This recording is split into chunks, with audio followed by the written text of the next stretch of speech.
Deep in the heart of the Smoky Mountains, nestled within a secluded valley, there exists a small village that is destined to never appear on any official American map. According to the tattered and faded family records written on old parchment and passed down through generations, the village has a history that can be traced back several hundred years. Its ancestors settled in this valley during the early colonial days, around the time of the Jamestown settlement, and have been living here ever since. The villagers mostly bear the surname of Blackwood. For generations, the village leaders, from the earliest elders to the current mayor, have all been from the Blackwood family. Over the centuries, the number of households in the village has remained a constant 81. There has never been an extra household, nor has there ever been one less. This is one of the 3 unbreakable rules of the village. The first rule stipulates that the number of households must always be maintained at 81. If there is an additional family, they must leave, and if there is a shortage, the villagers are expected to have more children to make up the difference. The second rule states that the 81 ancestral houses can only be repaired, never demolished or moved. This means that the houses, from the day they were built, must remain in their original state. Even if a house collapses and becomes uninhabitable, it must be rebuilt on the same spot, exactly as it was before. The first rules, although strict, are somewhat tolerable. However, the third rule seems rather outlandish. All 81 households in the village are obligated to support the priests in the old chapel located in the village. They must never disobey the priests, or they will be expelled from the Blackwood family. The same punishment applies to those who violate the first rules. These 3 rules have never been broken over the centuries. As time has passed, the current villagers no longer know the origin of these rules. But they all understand one thing: the villagers in this village rarely get sick or encounter disasters. Basically, every household can live their lives in peace and safety. Of the 81 households with a total of 312 people, 109 have lived to be over 100 years old, and those in their 90s can still work in the fields during the busy farming season. They rise with the sun and rest with the night. Within a radius of over 100 miles, this village has an astonishingly high number of long-lived people. In contrast, those villagers who have moved out of the village, although they haven't faced major disasters, don't have as many long-lived individuals as those who remain in the village. The village is called Shadowbrook, and the chapel that is supported by the villagers is named A.C.D. Augustine's Chapel. A.C.D. Augustine's Chapel is built on a small hill in the middle of Shadowbrook, and the 81 Blackwood ancestral houses are arranged around it in an orderly manner. If someone were to look down from the sky, they would be amazed to find that the layout of the 81 houses exactly matches the pattern of the zodiac, with the chapel right at the center of the pattern. Unfortunately, from ancient times until now, no one has ever come to a high altitude above the Smoky Mountains to discover this dot. In fact, even if someone were to fly over in an airplane and look down, they would only see a thick, white mist that always shrouds Shadowbrook and A.C.D. Augustine's Chapel. The village and the chapel are invisible. Shadowbrook is small, and A.C.D. Augustine's Chapel is even smaller. Not only is it small, but it is also in a state of disrepair. The chapel has a long history, built around the same time as Shadowbrook. Over the centuries, it has never been renovated. The red, painted walls of the chapel have long since collapsed. The 2 large doors are lying on the ground. The tiles in the courtyard are cracked, and the main hall of the chapel is in a dilapidated state. It seems like a chapel with no religious services. In fact, this chapel rarely has any visitors. For hundreds of years, few people have entered A.C.D. Augustine's Chapel. Even the local villagers don't casually step inside. Only during important events will the village mayor or the head of the Blackwood family enter the chapel. On ordinary days, there are few people seen inside, because there are only 3.5 people in A.C.D. Augustine's Chapel. There is an old, scruffy priest who is always dozing off under the old oak tree in the chapel courtyard, wearing a tattered priest's robe. In the main hall, in front of the statues of the saints, sits a middle-aged man holding an old, rusty sword, silent all day long. There is also a young man in his 20s, who spends most of his time in the chapel's library, rarely coming out. As for the half, it refers to the senior disciple who left A.C.D. Augustine's Chapel 8 years ago and has never returned. As the sun sets, night falls over the Smoky Mountains. Most of the households in Shadowbrook had started cooking dinner. A moment later, a middle-aged woman from the 39th household comes out, carrying a wooden bucket, and briskly walks towards the chapel on the hill behind her house. When she reaches the chapel gate, she places the wooden bucket in the middle of the broken gate, then bows respectfully towards the chapel without looking inside, and immediately turns around and leaves. This is an age-old tradition in Shadowbrook. Every meal, one household will bring food to the gate of St. Augustine's chapel. The scruffy old priest under the ancient oak tree opened his cloudy eyes. He stood up slowly, shuffled over to the gate, picked up the wooden bucket, and then made his way back to the oak tree. At the same time, the middle-aged man, who had been sitting in the main hall of the abbey with a rusty sword in his arms, walked over slowly. The young man from the abbey's library came last. The three of them sat cross-legged under the tree and opened the bucket. Inside were freshly made bread and 3 simple home-cooked dishes. The old priest, the middle-aged man, and the young man each picked up a fork and started eating. The scene of them eating was rather eerie that not a single word was spoken among the three from start to finish.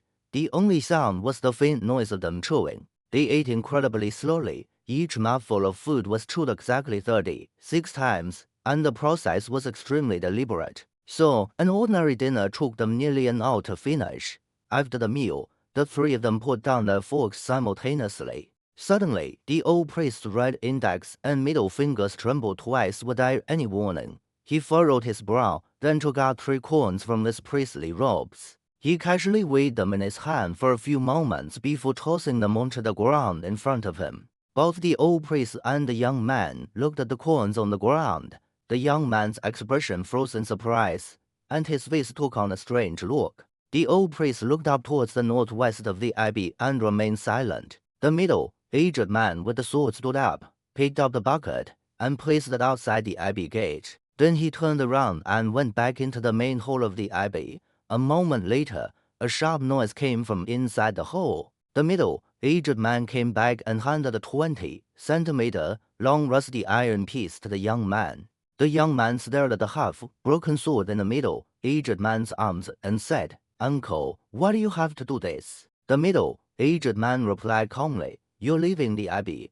I don't have much to give you. Besides, for me, whether the sword has a tip or not doesn't matter." The old priest, who had been looking towards the northwest, also picked up the 3 coins in front of him and handed them to the young man without uttering a word. This time, the young man took them without hesitation and then sat down again next to the old priest under the oak tree. The 3 of them didn't return to their respective places this time. Instead, they just sat cross-legged under the ancient oak tree. 2 days ago, in the northwestern part of the Appalachian Mountains, 3 SUVs with license plate from West Virginia arrived at the foot of the Appalachians. The road ended there, and to enter the mountains, they had to go on foot. After the cars came to a stop, several people got out of the first 2 cars and stood beside them, bowing slightly. A middle-aged man in his 50s stepped out of the last SUV. He was wearing a black, tight-fitting woolen coat, and his brows were knitted tightly.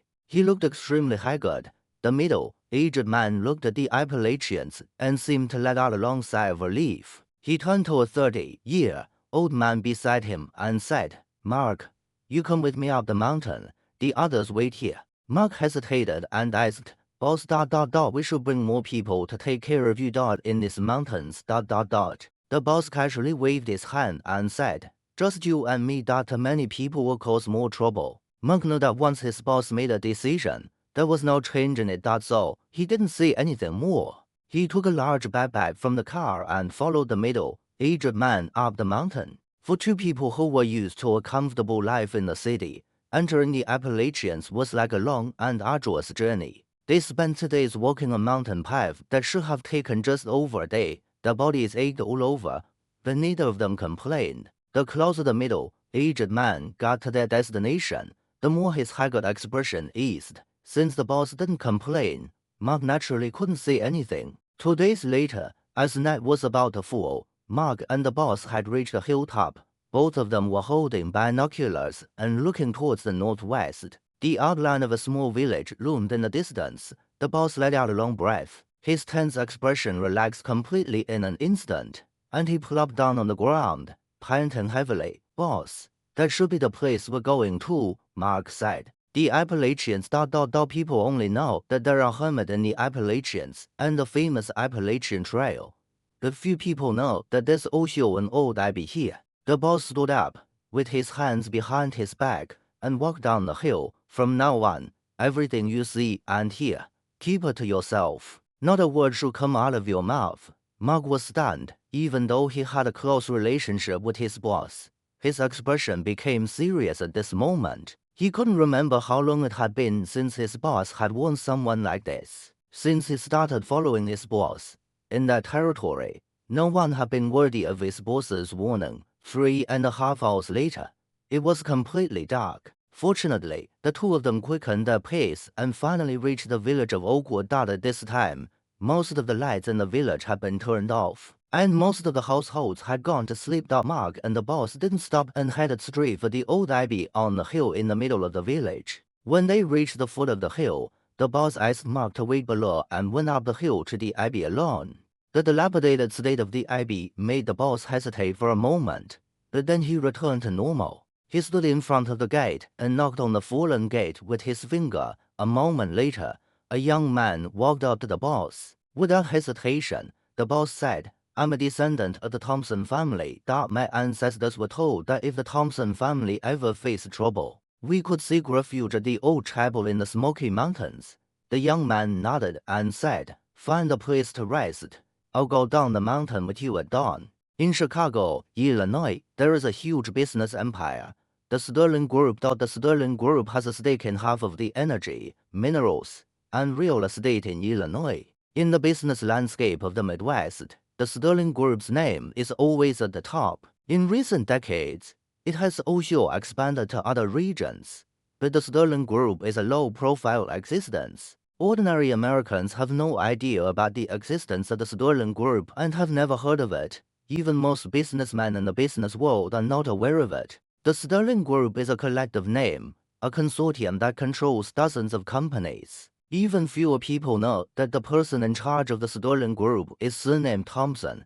Every time the domestic rich list is released and there is gossip news, the direct descendants of the Thompson family will smile faintly when they see the names at the top of the list, with a hint of disdain. In the United States, there are some people who, even if you pay them to be on the rich list, they will reject you. Apparently, the Thompson family belongs to that category. The origin of the Thompson family's fortune in the Sterling Group is little known, but those who know something seem to have heard a rumor that the ancestors of the Thompson family had some connection with a mysterious hermit during a chaotic time. And from then on, the Thompson family seemed to start to rise. Regarding this, the Thompson family never explains, neither denying nor admitting it, because most of the Thompson family members don't know how they built this business empire.